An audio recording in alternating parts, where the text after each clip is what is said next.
네, 구조작업 상황 좀 더 자세히 알아보겠습니다. 조류의 흐름이 빨라서 오전 10시부터 선체 내부 수색이 중단돼 있는 상태라고 합니다. 네, 사고 현장에서 가장 가까운 육지 동거차도에 YTN 중계차가 나가 있습니다. 이승현 기자.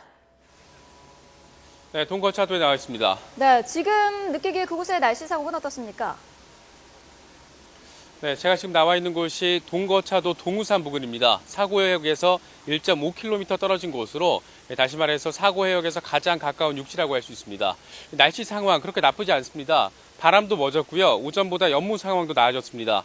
다만 햇볕만 뙤약볕이 내리쬐고 있습니다. 한 초여름 날씨 정도로 생각하시면 될 것 같습니다.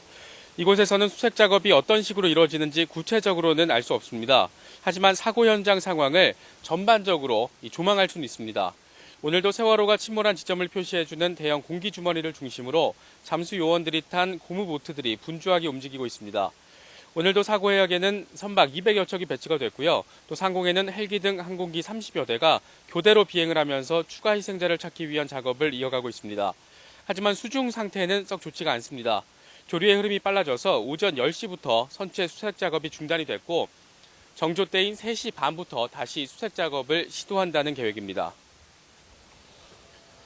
네, 오늘은 첨단 장비 대신에 전통 방식이 이른바 공기 잠수라고 불리는 민간 잠수 요원들, 머구리 요원들이 집중적으로 투입되고 있다면서요? 네, 그렇습니다. 해경과 해군은 정조 시간 두 차례 남았습니다. 3시 반과 8시 반인데 이 시기에 전통적인 방식을 사용하는 민간 잠수 요원, 이른바 머구리 잠수 요원들을 집중적으로 투입한다는 계획입니다. 한 50여 명 정도가 동시적으로 작업을 하게 될 것으로 보입니다. 이른바 머구리 잠수 요원들은 공기통을 맨 일반 잠수요원들과는 달리 선박의 산소 공급 장치에 공기호스를 연결한 투구 모양의 장비를 착용한 전통적인 방식을 사용하는 잠수요원을 말합니다. 일반 잠수요원들이 수중에서 실질적으로 보낼 수 있는 상황이 10분 안팎으로 작업을 할 수 있는데 반면 머구리들은 수심 30-40m 아래에서도 1시간 동안 구조 활동을 할 수 있습니다.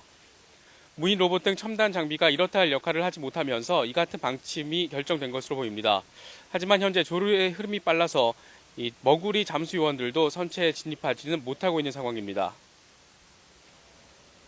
네, 선체 수색 작업 상황도 정리를 좀 해주시죠. 네, 일단 관심을 모았던 선체 3층 식당 칸에 대한 진입은 어제 성공을 했습니다.